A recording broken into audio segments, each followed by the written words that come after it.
सर्वांना सप्रेम जय भीम. नमो बुद्धाय. धम्मसंहिता यूट्यूब चॅनलमध्ये आपणा सर्वांचं स्वागत. संविधान दिन विशेष या मालिकेतील हा तिसरा भाग आहे. या तिसऱ्या भागाचा विषय आहे इतिहासाची पुनरावृत्ती होईल काय.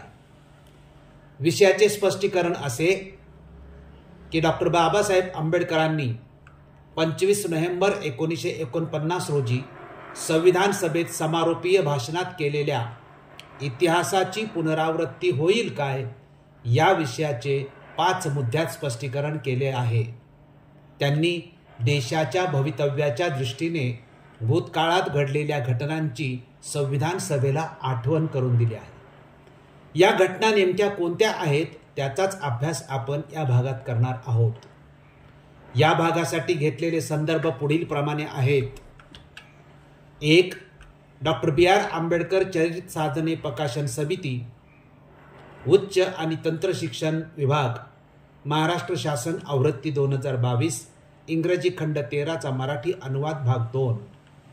दुसरा संदर्भ आहे ॲडव्होकेट बी.सी. कांबळे समग्र आंबेडकर चरित्र खंड 24वा, सुगावा प्रकाशन, पुणे, द्वितीय आवृत्ती 26 जानेवारी 2008.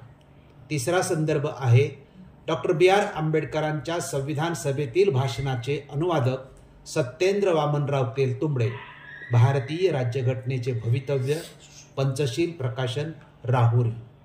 संविधान सभा डिबेट्स अनुवादक प्राध्यापक देविदास घोडेस्वार, राईट थिंकर्स पब्लिकेशन, नागपूर. या 4 ग्रंथातील संदर्भाच्या आधारे हा भाग सादर करीत आहोत.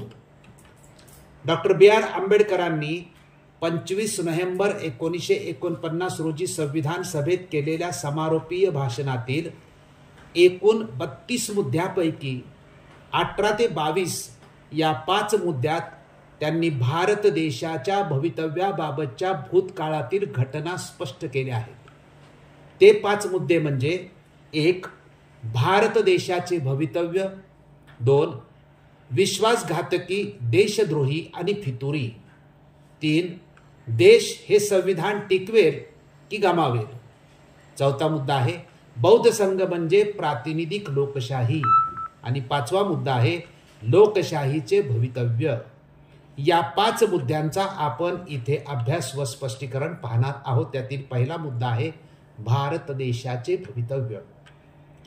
संविधान सभेतील सदस्यांनी संविधानावर केलेल्या आरोपांना उत्तर दिल्यानंतर डॉक्टर बी.आर. आंबेडकर इतिहासाची पुनरावृत्ती होईल काय या विषयाकडे वळतात. संविधान सभेतील डॉक्टर बी.आर. आंबेडकरांच्या भाषणातील 18वा मुद्दा भारत देशाचे भवितव्य हा आहे. ते देशाच्या भवितव्याबद्दल संविधान सभेत म्हणतात की इथेच मी भाषण थांबवू शकलो असतो, परंतु आपल्या देशाच्या भवितव्याविषयी माझे मन ओथंबून गेले आहे. या प्रसंगी माझ्या मनात उमटलेल्या काही भावनांना वाट मोकळी करून दिलीच पाहिजे असे मला वाटते. 26 जानेवारी 1950 या दिवशी भारत खऱ्या अर्थाने स्वतंत्र देश होईल. त्यांच्या स्वातंत्र्याचे काय होईल? तो त्यांचे स्वातंत्र्य अभंग ठेवील की पुन्हा गमावेल? सर्वप्रथम हाच विचार माझ्या मनात येतो. त्याचे स्वातंत्र्य त्याने एकदा गमावले आहे, दुसऱ्यांदा तो आपले स्वातंत्र्य गमावेल काय? याच विचाराने भारताच्या भवितव्याविषयी मी व्यथित होतो. दुसरा मुद्दा आहे विश्वासघात, देशद्रोही आणि फितुरी. संविधान सभेतील डॉक्टर बी.आर. आंबेडकरांच्या भाषणातील 19वा मुद्दा भारताच्या इतिहासातील विश्वासघात, देशद्रोह आणि फितुरी हा आहे.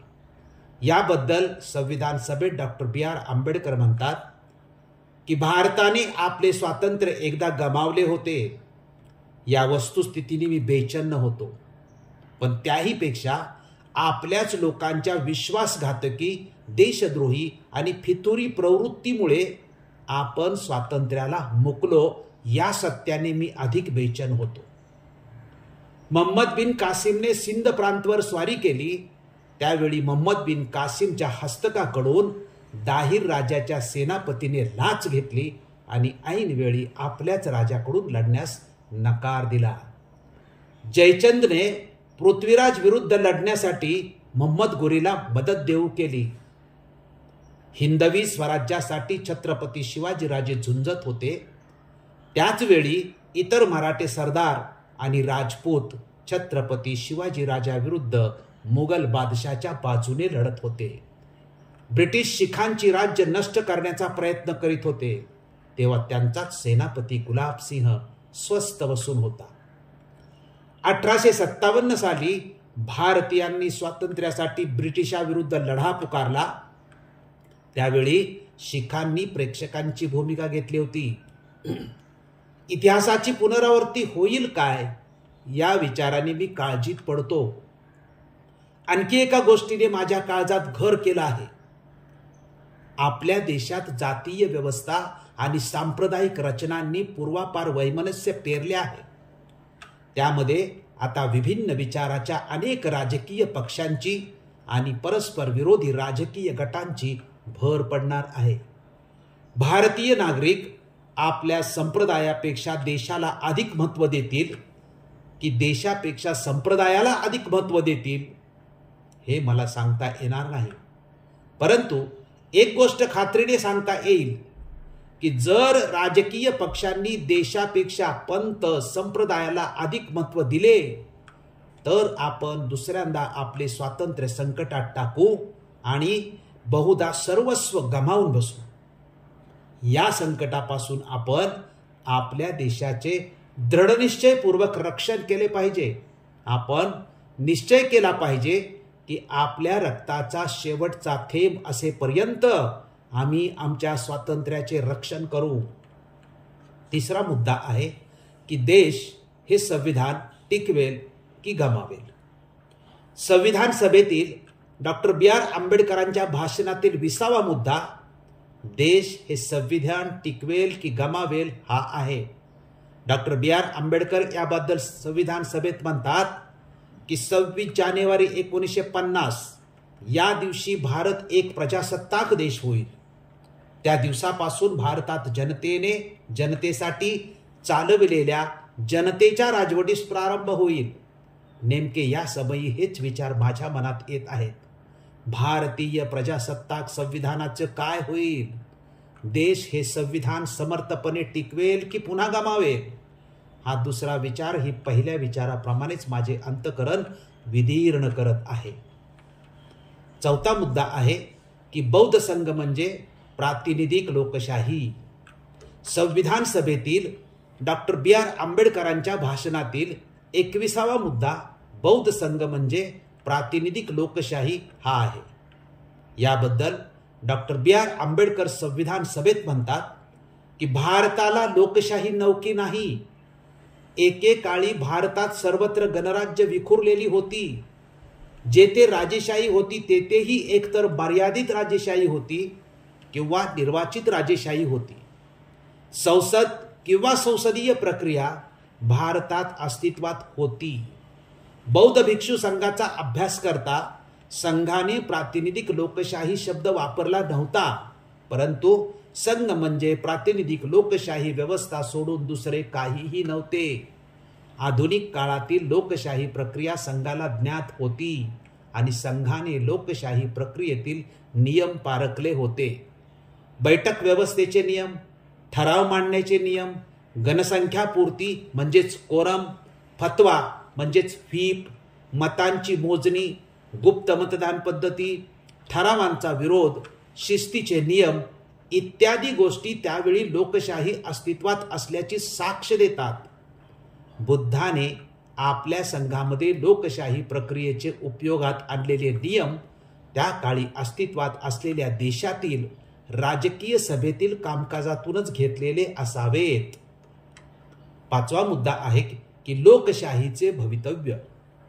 संविधान सभेतील डॉक्टर बी.आर. आंबेडकरांच्या भाषणातील 22वा मुद्दा लोकशाहीचे भवितव्य हा आहे.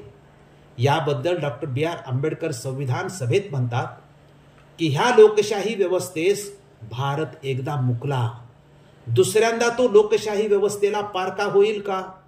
मला सांगता येणार नाही.